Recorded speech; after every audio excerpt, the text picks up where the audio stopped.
Pasti tahu dong sama kaleng biskuit merah ini. Kayaknya ini jadi barang wajib di meja pas lebaran ya kan?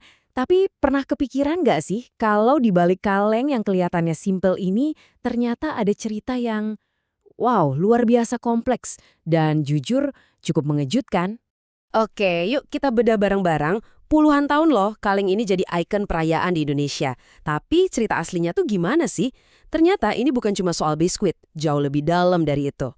Ini cerita soal pengungsi, soal perang, bahkan soal rekayasa geopolitik. Dan yang paling penting, ini cerita tentang gimana selera makan satu negara bisa diubah total. Untuk ngerti semuanya, kita harus mundur dulu ke awal. Ke sebuah kisah perjuangan dua orang bersaudara yang asalnya sama sekali nggak kita duga.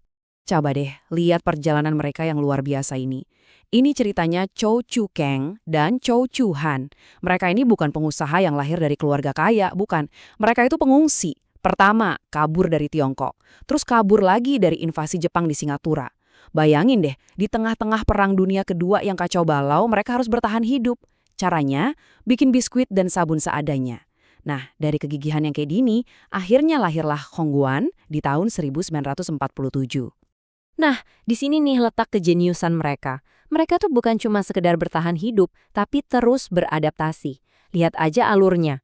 Awalnya cuma buruh pabrik biasa, terus jadi pengrajin biskuit manual. Pas perang, bahan-bahan habis, mereka banting setir jadi pembuat sabun. Tapi bagian yang paling keren tuh di sini, insinyur inovatif. Mereka nggak nunggu punya modal gede. Enggak, mereka malah mengutin rongsokan mesin-mesin sisa perang, dibenerin sendiri, dan dari situ kerajaan biskuit mereka lahir. Ini bukan cuma cerita bisnis, ini cerita tentang gimana caranya mengakali keterbatasan. Oke, jadi pertanyaannya sekarang, gimana ceritanya merek dari Singapura ini bisa masuk dan jadi bagian yang nggak bisa dipisahin dari budaya kita di Indonesia? Nah, kita lanjutin ceritanya. Kuncinya itu ada di tahun 1971. Tahun itu, Kongguan buka pabrik pertama mereka di Surabaya. Dan waktunya ini pas banget.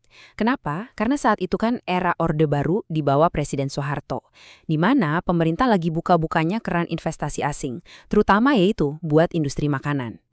Dan kenapa biskuit langsung laku? Ya, karena ada alasannya.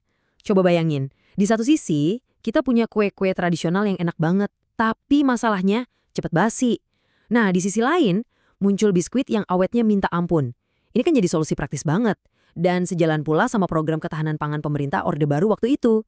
Jadi, ya, biskuit jadi pilihan paling logis buat didistribusikan secara massal ke seluruh penjuru Indonesia. Oke, sampai sini ceritanya kedengeran kayak kisah sukses bisnis biasa ya kan? Kelihatannya lurus-lurus aja. Tapi, nah disinilah analisisnya jadi makin menarik. Sumber yang kita bahas ini ngajuin sebuah argumen yang jauh lebih kontroversial. Ada sebuah teori soal agenda tersembunyi di balik meroketnya popularitas biskuit. Menurut sumber ini, sejarah yang kamu baca di buku sekolah itu bukan cerita yang utuh. Makanan di meja makanmu bisa jadi hasil dari sebuah strategi geopolitik. Wah, ini klaim yang berani banget kan? Inti argumennya tuh gini. Jadi sekitar tahun 1969, Amerika Serikat itu lagi pusing tujuh keliling. Kenapa? Karena mereka kelebihan pasokan gandum, banyak banget. Saking banyaknya petani di sana rugi besar. Nah, menurut sumber ini solusinya gimana? Ya udah, ekspor aja gandumnya gede-gedean ke negara-negara berkembang. Salah satu target utamanya, Indonesia. Dan katanya ada mekanismenya, namanya Program Public Law 480. Kelihatannya sih ini program bantuan luar negeri biasa. Tapi, klaimnya ada udang di balik batunya. Jadi negara kayak Indonesia dikasih pinjaman. Tapi ada syaratnya. Uangnya itu wajib dipakai buat beli gandum surplus dari Amerika. Jadi, ya ngasih bantuan sambil buka pasar baru buat produk mereka sendiri. Dan ini dia data yang dijadiin bukti utamanya. Coba perhatiin baik-baik angkanya. Sebelum era ini, impor gandum kita tuh kecil banget. Tapi lihat apa yang terjadi setelah program itu jalan. Dari yang cuma 63.000 ton, tiba-tiba melonjak jadi 3,2 juta ton. Gila kan? Ini bukan cuma naik, ini tuh ledakan. Pertanyaannya, apa ini semua cuma kebetulan?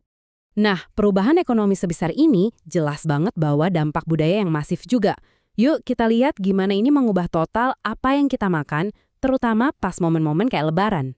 Perbandingannya kelihatan jelas banget di sini. Coba ingat-ingat deh, atau tanya orang tua kita. Sebelum tahun 70-an, meja Lebaran itu isinya jajanan pasar, kayak klepon, nagasari, getuk. Semuanya dibuat dari apa? beras, singkong, kelapa, bahan-bahan lokal kita. Sekarang, meja lebaran didominasi sama khongguan, astor, nastar. Dan bahan baku utamanya apa? Tepung terigu, barang impor.